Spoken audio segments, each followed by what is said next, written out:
Hai, welcome back to Math Class. Kali ini kita akan belajar bab baru tentang ratio and scale atau perbandingan dan skala. Kita masuk ke chapter yang kelima ya. So, let's start.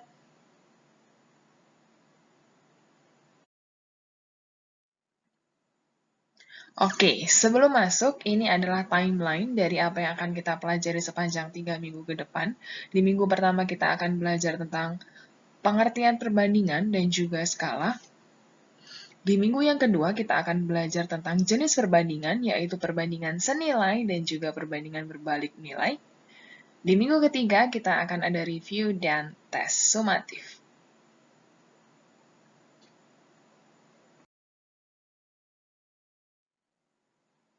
Inilah tujuan pembelajaran kita. These are our learning goals. Kalau dibaca satu persatu, ini tidak akan kita habiskan dalam sekali pertemuan ya. Tapi di video kali ini kita akan fokus untuk mencapai tujuan pembelajaran yang pertama dan yang kedua, yaitu we can understand the definition of ratio and then we can make comparison between two or more quantities.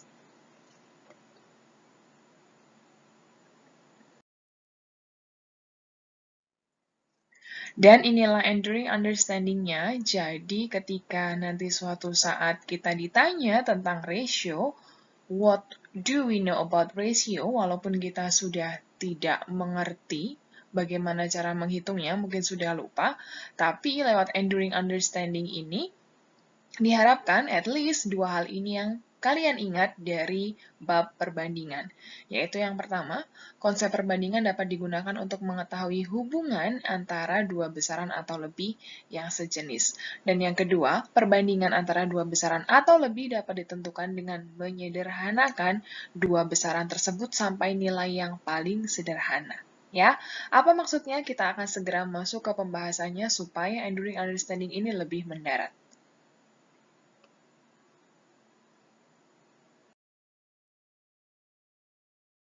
Oke, kita akan mulai ya dengan yang pertama tentang ratio atau perbandingan.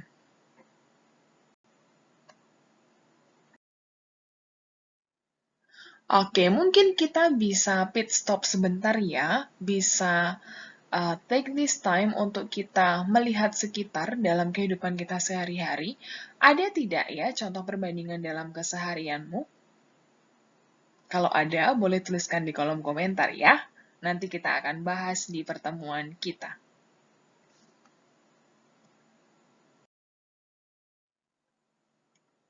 Nah, sekarang kita akan masuk ke pengertiannya dari ratio atau perbandingan. Jadi, a ratio compares values, atau a ratio says how much of one thing there is compared to another thing. Jadi, kalau di sini kita punya 3 kotak biru dan 1 kotak kuning, ketika kita mau membandingkan kedua kotak tersebut, bisa dibilang 3:1. Atau cara lain dalam menyatakan perbandingan, tidak hanya dengan 2 titik, tapi juga bisa dituliskan kata to atau per.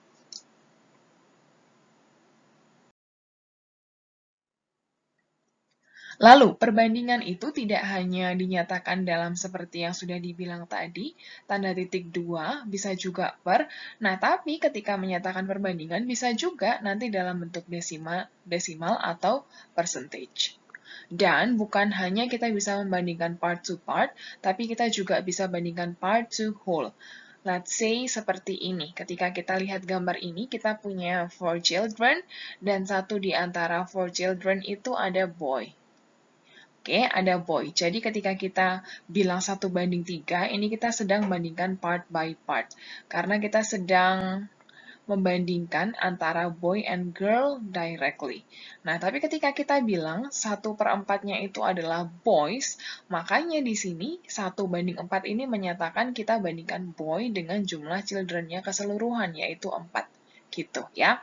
Bisa juga dituliskan dalam bentuk desimal 0,25 atau 25%. Jadi banyak cara untuk kita bisa menyatakan suatu perbandingan.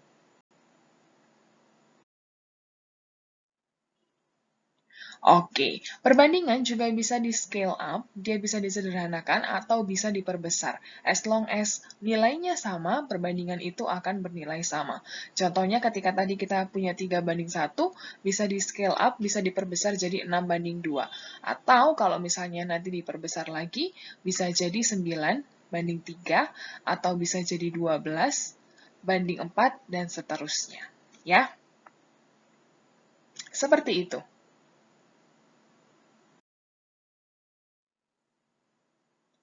Oke, ini kamu bisa pit stop sendiri, kamu bisa jawab sendiri. Ini masih soal yang gampang sekali, this kind of your brainstorm. Jadi, I'm gonna skip this karena kalian pasti tahu, ya. Yang harus kalian perhatikan di sini adalah urutannya. Ya, ketika diminta orange to strawberries, dia akan berbeda jawabannya dengan strawberries to oranges. Begitu, ya. Jadi, you can do the pit stop here, kamu bisa pause dulu videonya dan coba untuk menjawab ini, ya.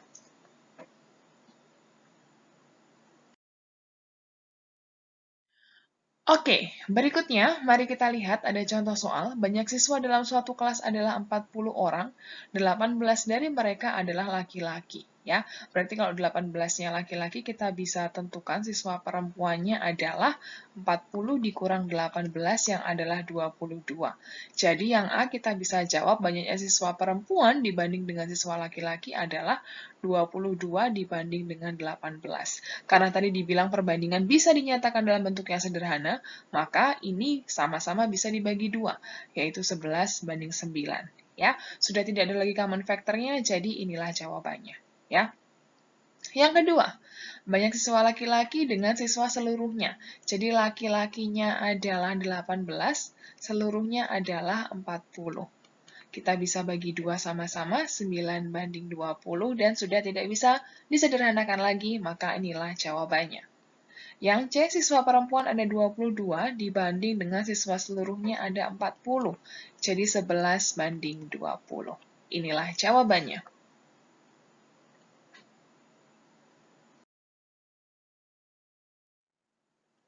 Oke, lalu ini kita disuruh menyederhanakan perbandingan-perbandingan berikut, ya. Nah, kalau yang A, we can easily say, ini bisa sama-sama dibagi 18, jadi 1 dibanding 4. Kalaupun misalnya kamu nggak bisa langsung dibagi 18, mulainya dengan angka yang paling kecil dulu. Maybe kamu bisa bagi 2, bagi 4, atau bagi 3, begitu. Ya, nanti sampai didapatkan angka yang paling sederhana. Nah, yang harus di-highlight adalah yang bagian B, ketika kamu membandingkan dua besaran yang sejenis tapi unitnya berbeda, ini mereka sama-sama bicara soal besaran panjang, tapi di sini dia punya unit berbeda, satunya cm, satunya meter. Nah, tugas kita adalah samakan unitnya dulu baru bisa dikerjakan. Ya, dalam hal ini lebih enak untuk mengubah meter ke sentimeter ya daripada mengubah sentimeter ke meter. Karena ini nanti kalau diubah ke meter nanti jadi koma. Sedangkan kalau ini diubah ke sentimeter tinggal tambahin 0 gitu ya. Jadi ini tetap 25 cm dibanding ini adalah meter ke sentimeter turun 2, jadi 100 ya. Nah, kalau unitnya sudah sama baru bisa dibandingkan. 25/100 sama dengan 1/4. Seperti itu ya. Demikian juga dengan ini gram ke kilogram, silakan mana yang harus diubah terserah kalian, tapi yang penting nanti ketika kamu mengubah jangan mempersulit dirimu sendiri ya dengan menggunakan koma-koma. Oke, ini juga menit, jam, jamnya bisa diubah jadi menit ya. Di sini yang mau di-emphasize adalah ketika mau membandingkan dua besaran yang sejenis, unitnya pun harus sejenis. Seperti itu.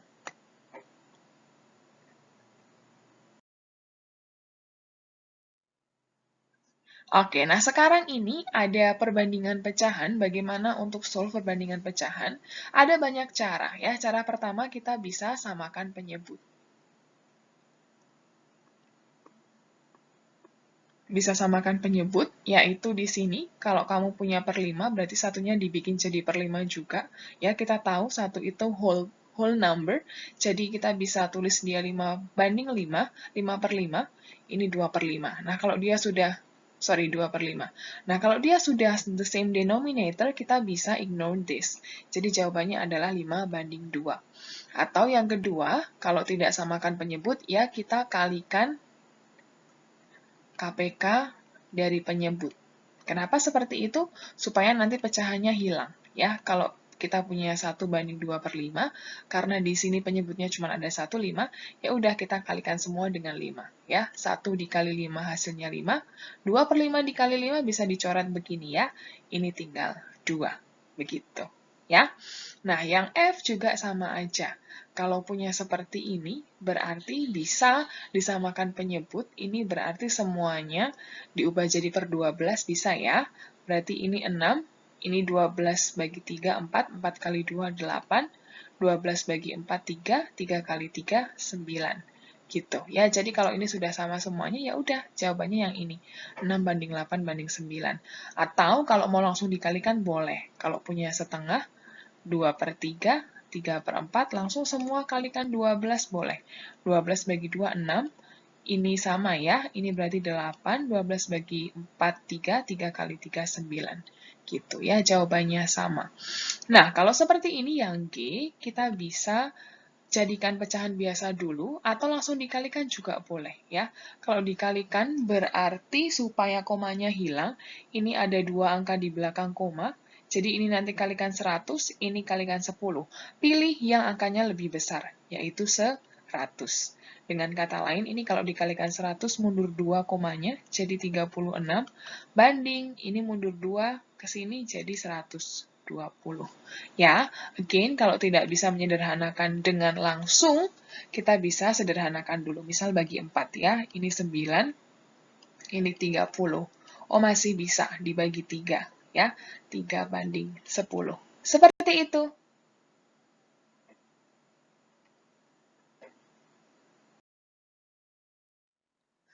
Oke, jadi itu tadi contoh-contohnya. Kita bisa simpulkan ada 2 hal tentang rasio pembelajaran kita pada kali ini.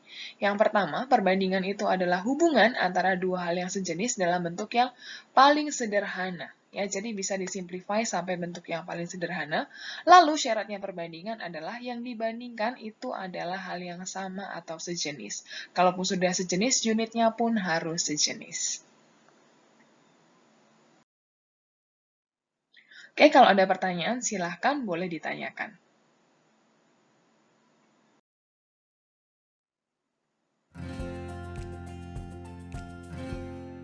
Thank you sudah mendengarkan. See you di next video. Bye-bye.